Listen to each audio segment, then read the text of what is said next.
Okay, so I put it in my vise here so it's held very, very solid. I think that's going to be very helpful. I've got my close-up camera here, and we're going to look at the outside of this prong, and then we're going to try to look at the inside. I'm going to do them one at a time. I'm going to examine them individually and plan out how I'm going to solder each one of these. One of them looks okay as it is, and it could even be this first one here we're going to take a look at. So here we go. So now this is a little tricky for me.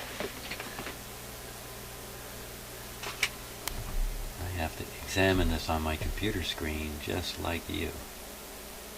So I don't see the wire on this side. I think it's coming down the back side of it.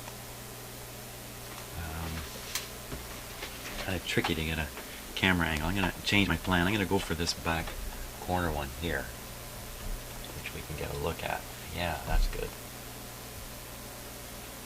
Okay. Now, I don't see the wire. I don't see the wire here. Let's.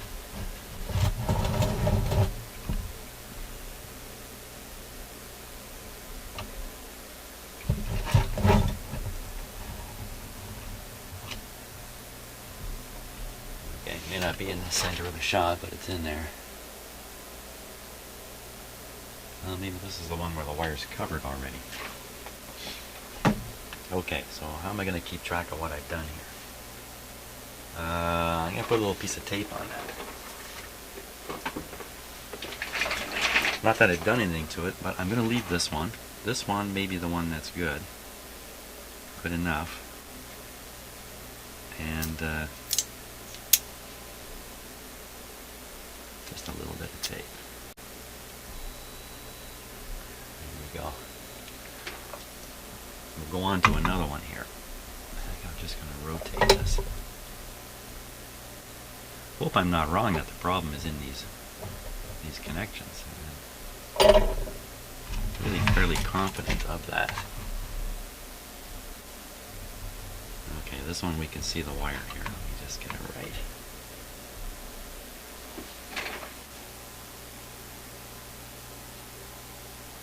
Well, it's hard to make anything out, isn't it? How can I bring about any certainty in this? I think I see it there. Okay, now, my soldering iron hum may be a little bit annoying, but we're going to have to tolerate it here. So, now, should I put a touch of rosin on there? Wow, that's a tough question. Rosin is often acid-based. Let's see what it says here on the bottom of my rosin container. Avoid contact with, I've never read this. Avoid contact with skin and clothes. Contains zinc chloride and hydrochloric acid. So there's the acid. If splashed in eyes or on skin, flush thoroughly with water. If swallowed, give 3 or 4 glasses of milk. 3 or 4 glasses of milk. Oh my God.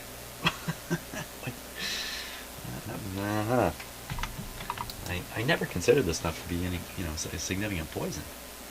Do not induce vomiting. Come on, 3 or 4 glasses of milk and you're not going to barf? Call a physician immediately. Well, shouldn't that be the first line? Call a physician immediately? Yeah. Boy, I've been drinking this stuff around for a long time. Years and years and years. So I think I'm going to put a tiny amount of this onto the work here. Because somehow I think it's going to help. Probably shouldn't get this on my X-Acto knife, come to think of it.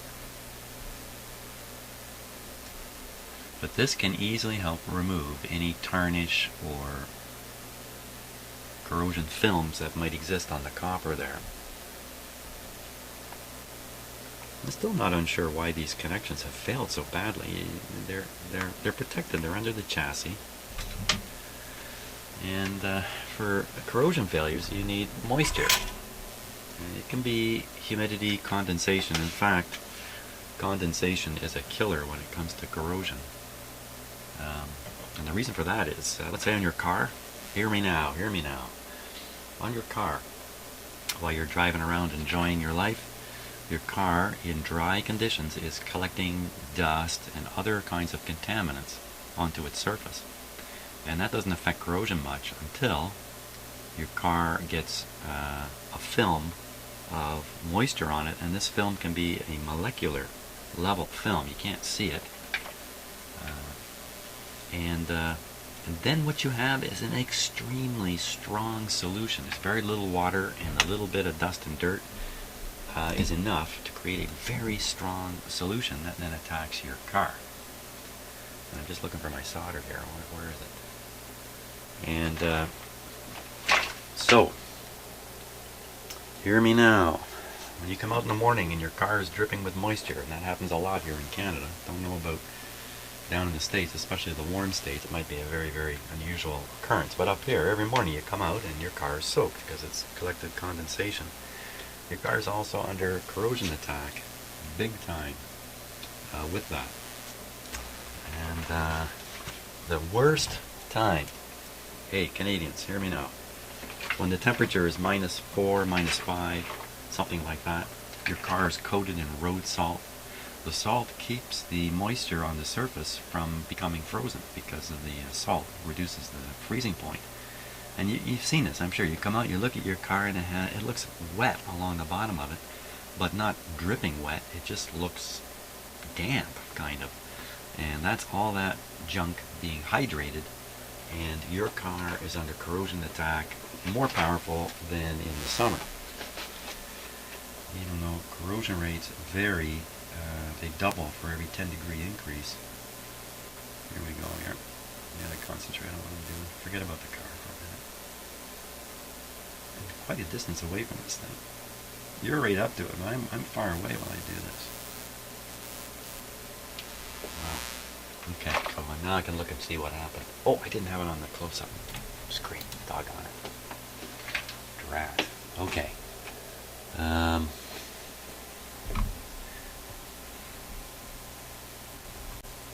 Looks pretty good, actually.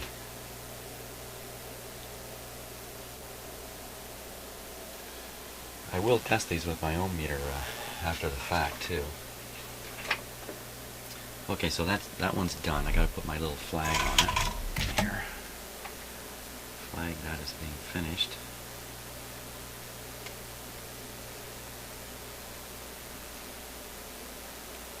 Yeah, so going back to the car thing, it's really important in the winter when the temperature is right around freezing, a couple degrees above, a couple degrees below, to wash your car and get as much of that salt and other stuff off of it. And I mean, it's a real battle here in Canada. I'm sure other wintry nations are similar.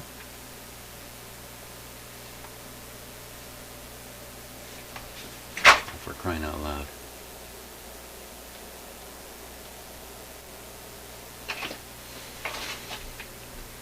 Wasn't even sure which one of these I'd done. How do you like that, eh? That confused easy. That one. Okay, now we'll rotate another one into the back position there.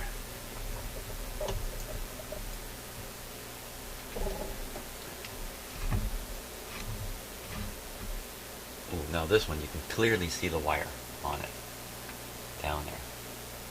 And that's what I gotta get that soldered up down there. Wow. You know, with my eye, and you know, I'm in my later 50s here, and I do need new glasses. Bad combination. I can't see that wire at all with my eyes when I'm picking at it here. And I'm not even sure I'm picking at the wire. My knife blade could be just jabbing into the solder there. That's why I think putting the resin on is helpful. So let's do that.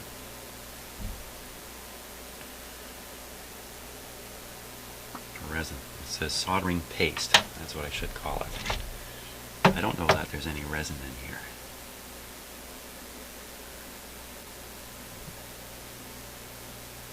It's mainly acid.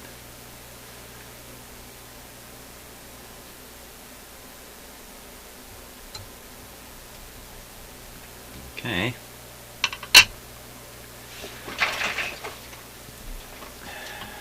This time I'm going to get myself a little closer to the target here. Keep this camera on too, so even though I can't look through it, I have to depend upon my regular vision.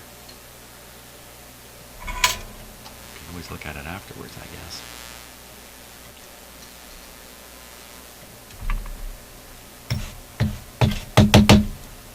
Knock some of the solder off my soldering iron. There we go.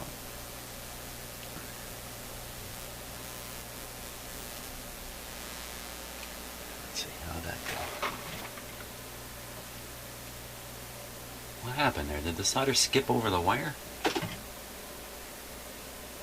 Come on. What is that?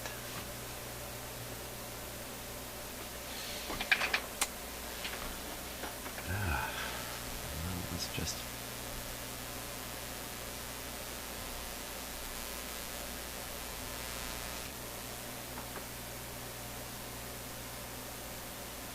Wow, that's cool. Seeing it freeze up like that. It still looks like the wire has no solder over it. That's a bad sign. Bad sign. And what I'm looking at. God help me. I certainly can't see this with my eye. There's no hope of seeing it, but right there. I think that's where the wire was. I mean, you're looking right at this while I'm soldering it, so you know. But I, you know, while I'm doing the work, I can't see. I can't see, man. I can't see.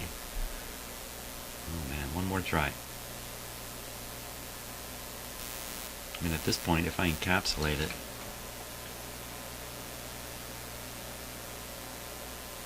it really doesn't mean it's making good electrical contact, but won't take much in this situation. I don't think I can do much better there. Okay. I have to hope that when I test these out. Well, you know what was really good about putting these flags on? One of them, the first one I flagged because I think it was okay to begin with. I'm not 100% sure. I figure as I look at the rest, I'll be able to resolve whether the first one was the good one or not. Hope so, because I can't remember which one which one of these flagged ones was the original. There you go. Okay, let's see if we can get a little better view of this.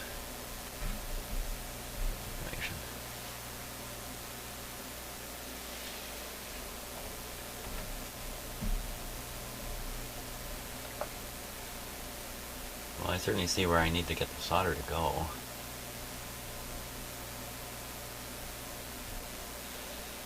Looks black there, but I think that's just a shadow. Oh no, there's some junk there.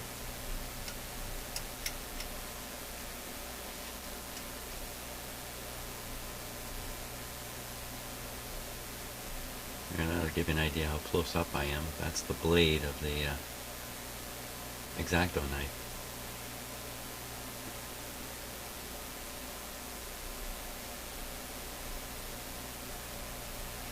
Some of this is like dirt or previous rosin or something like that. That's kind of been washed around by previous soldering attempts. What do we see there now? Look at that. Wow. You know, with my eye, can't see any of that. Can't see anything going on here in particular. I can't really make out the wire. I mean, my vision's not that bad. I can't get close because my eyes don't focus close anymore. My bifocals are weak. I need new glasses. So I'm about a foot away from it, looking at it. I'm not using my magnifier, which would help a bit. Why don't I do that? Hey, thanks for the idea. Pop those on my glasses. Okay, so now I can get about I don't know, 8 inches away. Oh, is that broken right there?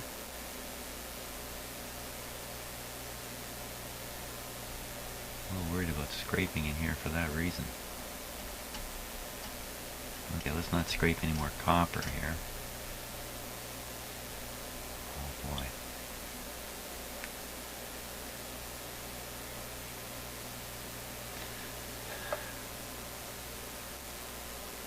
Just looking at it on my screen here too.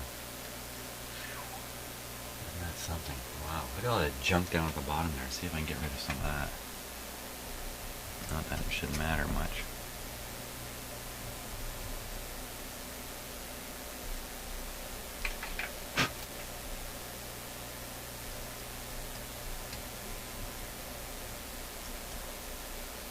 So in terms of these connections corroding, we have quite a mixed metal system here. Got copper at one extreme of the electromotive force series, and they got lead somewhere in the middle. And copper's minus 1.1 and lead is minus 0.4, 0.45 or something like that. So that's about a half a volt between them. So in other words, you put a little bit of moisture in there, there'll be half a volt between the copper and the solder if there's no electronic connection between the two of them. So that's a little hard to understand, but if in fact the copper and the lead are not electrically connected but are just very, very close together, and they're blocked from being electrically connected by very, very thin films of corrosion product, 1, 2, 3 atoms thick, yeah, seriously, 3 or 4 atoms thick, that's enough to actually insulate or isolate the two metals from each other, and then a slight amount of moisture and you'll generate corrosion effects. But you know, at this scale, I just don't know. My own experience with all this, because I was once a corrosion technician, is at a huge scale compared to this. For things that are stuck underground in groundwater or ground moisture, and that's an ugly soup, believe me. You know, all kinds of stuff in the soil, but it's quite obvious that there's moisture. I mean, go pick up some dirt, there's moisture in it, it's obvious. There's no obvious moisture in this thing. So really, how this degradation has really occurred, I don't fully understand it.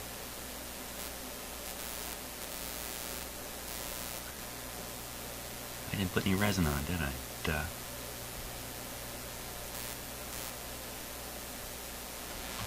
That solder, is it actually going on there, or is it? Because I'm looking where the wire goes up towards the coil, leaving the terminal there, and it looks like had I done it a slight bit different, I would have some solder right on that area. Let me see if I can get that.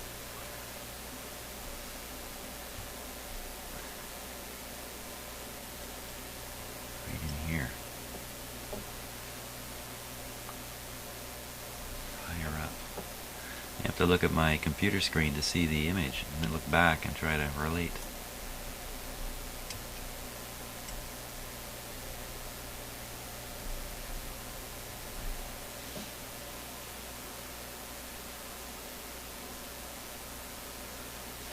Okay, let me try just a touch more solder here, and I am going to put a touch of rosin on the paste, just a tiny amount here.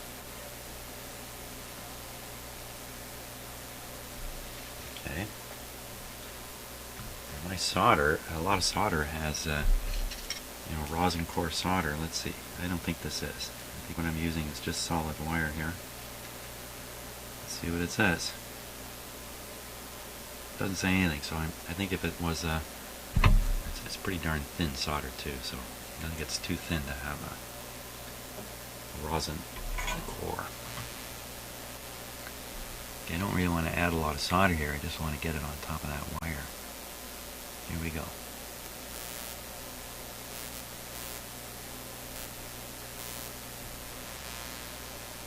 I don't know what happened. Let's see. Let me look. What happened? Well, I got a lot of solder on there.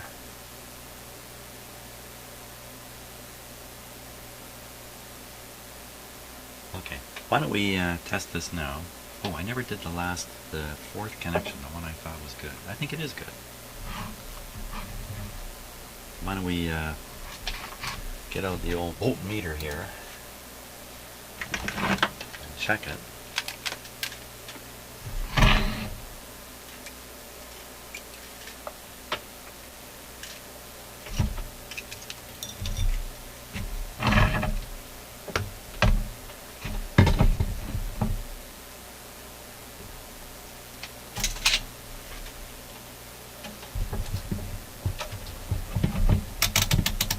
I'll try a straight resistance read. I don't know which lead is connected to which offhand. We'll figure that out pretty quick, I would think. Let's try these two here.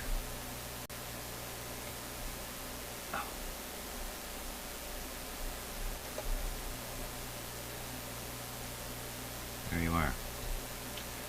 14 ohms. That means these two should be connected. 15 ohms. There should be no connection between here, of course. So, okay, no question they're connected. The next question is, are they connected well enough to work back in the radio properly? And the 17th question is, when I solder the leads back on the top here, am I going to ruin what I just did here? Not if I'm careful. You know, when I look at the design of these, let's think about this for a second. Maybe these are even more clever than I've realized.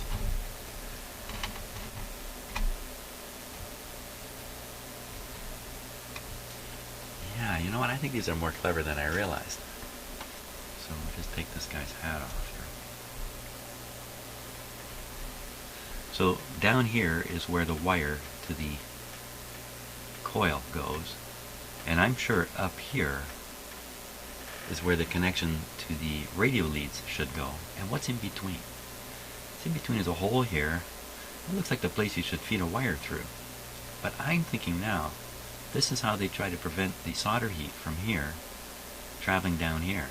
It's got to travel through these two thin parts to get there. So it isolates, thermally isolates this part away from here. So when you make this connection, they don't bugger this one up. But we know in this radio, this hole was used for the connections, not this top terminal. And again, I think that's the essence of the mistake. It may even go further. There may be two kinds of solder used here.